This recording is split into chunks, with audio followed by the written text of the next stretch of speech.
Hello everyone, আসসালামু আলাইকুম। আশা করি সকলেই ভালো আছে। তো আজকে তোমার জন্য কথা বলার জন্য তোমাদের সাথে আসলাম।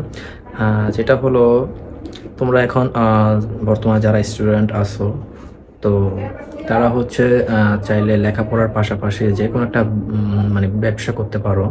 এটা যে কোনো ব্যবসায়ী হইতে পারে। যেহেতু আমরা হচ্ছে জেন জি জেনারেশনের হচ্ছে মানুষ, তো আমরা হচ্ছে মোটামুটি ভালো কিছুই জানি। সো আমরা চাইলে কিন্তু অনেক কিছু করতেও পারি। তো আমার পরামর্শ হলো যারা স্টুডেন্ট আছো তারা হচ্ছে যে কোনো একটা ব্যবসা করতে পারো, কারণ এখন বেশিরভাগ যারা মোটামুটি ছোটোখাটো ব্যবসা করতেছে তারা বেশিরভাগ ম্যাক্সিমামই হলো স্টুডেন্ট।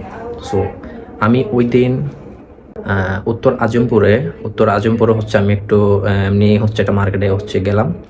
যাওয়ার পর মার্কেট থেকে হচ্ছে একটু নামার পর দেখলাম সামনে যে ফুটপাত থাকে ওই ফুটপাতের ওইখানে মানে হচ্ছে একটা ছেলে হচ্ছে ওই যে জুয়েলার্সের যেই আইটেমগুলো আছে ওই জুয়েলার্সের আইটেমগুলা ও বিক্রি করতেছে। মানে দোকানের মতো একটু সাজানোর মতোই বিক্রি করতেছে। সো এখন আমি দেখলাম যে হচ্ছে একটা মেয়ে জুয়েলার্স কিনতে আসছে, কিনতে আসার পরে হচ্ছে মেয়েটা হচ্ছে জুয়েলার্সের প্রাইসগুলো মূলানোর পরে মেয়েটা বলতেছে যে ভাইয়া আমি স্টুডেন্ট। তো এটা বলার পর ওই ছেলেটা হেসে দিয়ে বলল যে আপু আমিও হচ্ছে স্টুডেন্ট, আমি হচ্ছে জগন্নাথ ইউনিভার্সিটির স্টুডেন্ট। তো এটা শুনে আমি আসলে অবাক যে মোটামুটি জগন্নাথ ইউনিভার্সিটি স্টুডেন্ট হয়েও সে জুয়েলার্স সেল করতেছে। মানে সে চিন্তা করলো যে আমি ইউনিভার্সিটি তো সারাদিন করতে হইতেছে না, আমি যদি এখানে 5.5 ঘন্টা সময় দেয়, যদি আমাদের এক্সট্রা একটা ইনকাম আসে তাহলে সমস্যা কী? ঠিক আছে, মেন কথা হচ্ছে টাকা পকেটে আসলেই হয়, এটা যেই পথেই আসুক, যেভাবেই হোক আসুক। আর একটা ব্যবসা ছোটোখাটো থেকেই কিন্তু আস্তে আস্তে বড় হয়।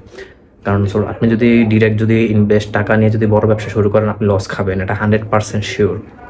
কিন্তু আপনি যদি ছোটোটা ব্যবসা করেন, এই প্রোডাক্টটা কেমনে সেল করতে হয়, এই প্রোডাক্টটা সম্পর্কে আপনি বিস্তারিত যখন বুঝবেন জানবেন, তখন কিন্তু আপনার ব্যবসাটা গ্রো হতে কিন্তু অনেক ভালো হবে। ঠিক আছে, এবং আপনি আস্তে আস্তে একটা বড় করে আপনার ব্যবসাটা পরিসরে বাড়াতে পারবেন। সো যে কোনো ব্যবসায়ী হোক, নিজের মধ্যে অহংকার না রেখে, অ্যাটিটিউড না রেখে যে আমি পড়াশোনা করছি আমি কাজটা করব, এরকম না।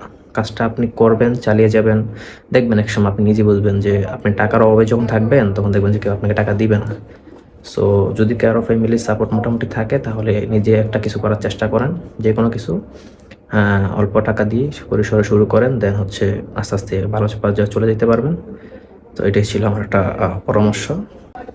আসসালামু আলাইকুম।